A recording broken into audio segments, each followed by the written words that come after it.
Grosso merdo, Be The Beginning ou BB-8 en version brésilienne nous plonge de façon légale dans la peau de Lily, une jeune inspectrice qui enquête sur un méchant tueur en série qui aime bien poser sa signature après ses méfaits. Très vite, elle rencontre Kiss, un énergumène qui n'est pas un clochard qui passait par là, mais un génie qui bossait autrefois pour la police.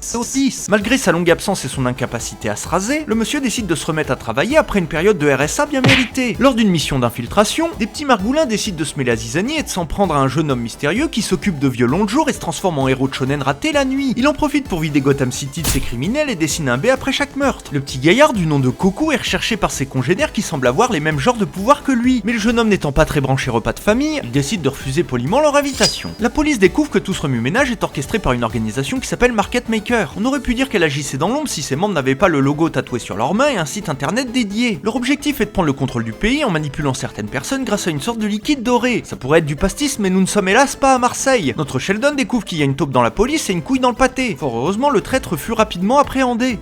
Un petit rencard est organisé avec Coco pour lui expliquer le rôle de Kiss dans l'obtention de ses pouvoirs. Le barbu savait que c'était lui le mystérieux tueur, mais tout ce qui intéresse les mots est de retrouver Yuna, sa blonde à franges qui est détenue par les méchants. C'est la raison pour laquelle il tue des gens pour attirer son attention et laisse un code qui n'est pas un B mais un 13 pour qu'il puisse se retrouver entre personnages à romance forcée. Les Monster Munch décident de prendre un peu l'air et de manipuler la waifu de notre héros pour qu'elle le blesse. Le jeune garçon ne pouvait malheureusement pas se défendre, beaucoup trop déconcerté par une telle absence de caractère. Heureusement, grâce au pouvoir du gros calibre, la serpillière put être sauvée. Après avoir erré comme deux trentenaires célibataires, Cass et Cocon furent retrouvés par Lily qui les engueula comme du poisson pourri. La jeune fille avait remonté la piste en analysant les tableaux de son collègue. Elle découvrit que plusieurs équations rouges formaient un visage qui était celui de la sœur assassinée de Kiss, ce qui l'avait visiblement bouleversé au point d'oublier l'existence des appareils photo. Une petite explication suivie d'un bref combat plus tard et nos joyeux lurons comprirent leur rôle à jouer dans cette histoire. Barbe Brune expliqua que la base des méchants était un vaisseau flottant à plusieurs kilomètres de hauteur, mais vu que le jeune garçon avait des ailes, c'était jouable. L'homme au bouc, quant à lui, connaissait l'identité du meurtrier de sa sœur. Il s'agissait de son bro qu'il avait toujours soutenu et qui était super sympa. Il monta une équipe de choc et envoya Lily comme appât vu qu'elle ressemblait un peu à sa défunte sœur. Super idée, copain. Naturellement, le tueur est chaud lapin et emmène la jeune fille dans son antre secrète où il n'a pas l'intention de lui demander de jouer à Donjons et Dragons. Mais les Ghostbusters arrivent à temps pour sauver Lily qui avait été balancée au placard comme une vieille chaussette. Walter White retrouve son Némésis qui l'attendait bien gentiment pour lui projeter des photos de sa sœur nue dans la gueule. On comprend que ceux qui chassaient Coco étaient des anciens camarades de classe qui avaient subi des expériences bizarres. Au passage, on avait essayé de cloner Coco vu qu'il avait un patrimoine génétique stylé. Mais ça avait pas mal foiré. Du coup, pour faire disparaître ce bordel proprement, l'armée est venue faire une petite visite de courtoisie. Le tueur de gens expliqua également qu'il ne supportait pas d'avoir été friendzoné par la sœur de son ami. Mais vu qu'il était dans l'impasse, il demanda à son pote de lui tirer une bastos pour en finir. Sauf que quand on est gentil, on n'est pas méchant, donc on tue personne. Sephiroth menaça alors de tuer le seul perso intéressant de l'animé, ce qui clôtura le débat très rapidement. Dans un autre animé, Coucou vole Pépouze en direction du vaisseau de l'Empire, là où était emprisonné sa dulcinée qui entre-temps avait autant évolué qu'un bloc de granit. Il se fit au passage un petit relooking en teignant ses cheveux en blanc pour faire plus classe. Malheureusement, le dernier méchant qui était le vrai méchant réussit à s'enfuir, laissant son dernier sous-fifre se faire exploser tel un PNJ. Non, je parlerai même pas de ce combat. Tu pues la merde, frérot. Yuna se retrouve enfermé dans l'antre du boss final et déclencha son meilleur pouvoir, se faire transpercer comme une merde sans rien faire. Coucou arriva et découvrit furieux qu'on essayait de transformer sa bien-aimée en bruyère. Mais son regard méchant n'intimidait aucunement son adversaire qui lui éclata la gueule comme jamais. Coucou se rappela qu'un de ses anciens camarades lui avait donné une jambe, ce qui fait naturellement pencher le combat en sa faveur et il finit enfin par tuer le vilain. Tout le monde il est beau, tout le monde il est content et tout va pour le mieux.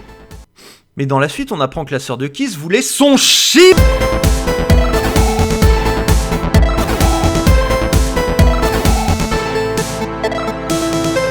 Une jeune inspectrice qui enquête sur un méchant tueur en série qui aime bien poser sa... Un énergumène qui n'est pas un clochard mais qui...